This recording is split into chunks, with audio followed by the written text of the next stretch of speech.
এগুলো সুন্দরভাবে তিনটা চাদরে ম্যানেজমেন্ট করে সুন্দরভাবে ফেলানো। আসসালামু আলাইকুম রহমতুল্লাহি ওয়া বারাকাতুহু। কেমন আছেন সবাই? আশা করি ভালো আছেন। আমি আল্লাহর রহমতে ভালো আছি, আলহামদুলিল্লাহ। তো আজকে চলে যাচ্ছে আমাদের চাদরে ধনী পাতা ফেলানোর জন্য। তো সর্বপ্রথম আমরা বাড়ি থেকে বের হলাম এবং আমাদের যে চাদরে কাঙ্ক্ষিত যে চাদর, সেই চাদরে চলে আসলাম।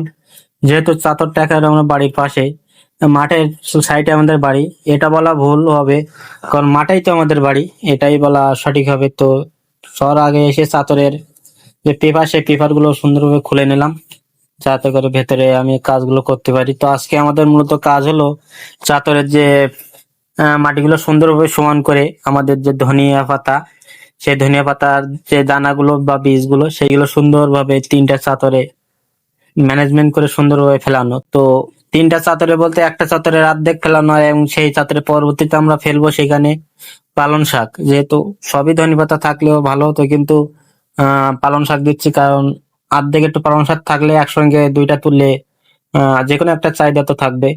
এবং সাধারণত এই সময় ধনেপাতার চাহিদা থাকে, কারণ এই সময় বর্ষার সময় বেশি অংশ কেউই ধনেপাতা লাগায় না, কারণ যেহেতু বর্ষার পানি পড়ে নষ্ট হয়ে যায়। এবং আমরা যেহেতু চাতর করব এইখানে, যে কারণে আমরা এইখানে আর কি চাতরের এইখানে আমরা আর কি ধনেপাতাটা ফেলানোর পরিকল্পনা করছি।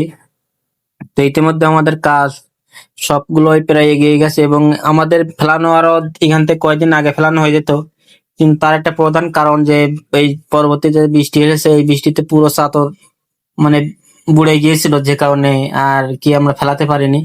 কারণ এত পরিমাণ পানি এসেছে যে পানি সরে নালাতে সরে পারেনি, মানে গিয়ে পারেনি। এবং আমাদের পুরা মাঠটা হয়তো এখন বর্তমান সাদা হয়ে গেছে মাঠের তলা। তো আমাদের বাড়ি থেকে যে বীজগুলো আমরা ওমে দিয়েছিলাম, সেই বীজগুলো আমাদের আনার পরে, যেহেতু তিনটা চাতর, এই তিনটা চাতরের সমান ভাবে 50-50 মানে 350 করে তিনটা চাতরের সমান ভাবে ভাগ করতে হবে। তিন ভাগ করার পরে আমরা পরবর্তীতে একটা একটা চাতরে একটা করে ভাগ দেব।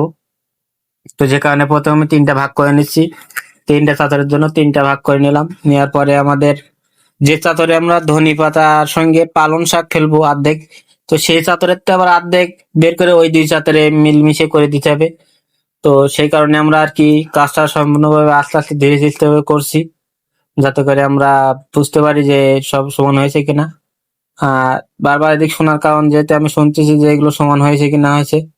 তো এই জন্য ভাগ করার পরে আমরা যেহেতু আমি আগে পরে কখনো এরকম দানা ফেলেনি, তো আজকে আমার আব্বু গিয়েছে মানে অন্য একজনের কাজ করতে, পাটের জমিতে পাট কাটতে।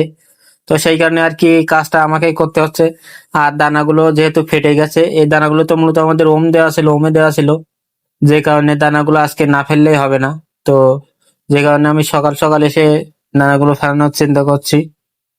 তো ভাগ করে নেওয়ার পরে আমরা যাই, আমাদের সর্বপ্রথম আমি মাঝখানে চাতরটা সমান করেছি এবং ওইবারের চাতরে সমান করিনি, কারণ ওই চাতরের থেকে মাটি নিয়ে এসে এই দানার উপরে মাটি দিতে হচ্ছে। যেহেতু দানাগুলো উপরে ভেসে থাকবে এবং মাটি দিয়ে দিলে দানাগুলো নিচে যাবে, যেহেতু এখানে আমরা নাও চলবো না, যে কারণে ওই চাদরটা একটু সমান করা হয়নি এখনো। এবং পেপার আছে যেহেতু, যে কারণে আমার একটু সমস্যা হচ্ছে যে পেপার গুলো যদি আহ মাঝখানে দেওয়া যেত কিংবা যদি উপরে রেখে যেত তাও ভালো হতো। তো আর কি যে কাজ মানে হবে না, সে কাজ আর নিয়েছিলেন না। তো সর্বপ্রথম আমরা দানাগুলো সুন্দরভাবে চাদরে সমানভাবে চারি জায়গায়, মানে চতুর সাইডে আগে সুন্দরভাবে দিয়ে নিচ্ছি। তারপরে মাঝখানে যেগুলো ফাঁকা থাকতো সমানভাবে, মানে সমস্ত জায়গায় সমান পড়ার একটা চিন্তা ভাবনা করছি।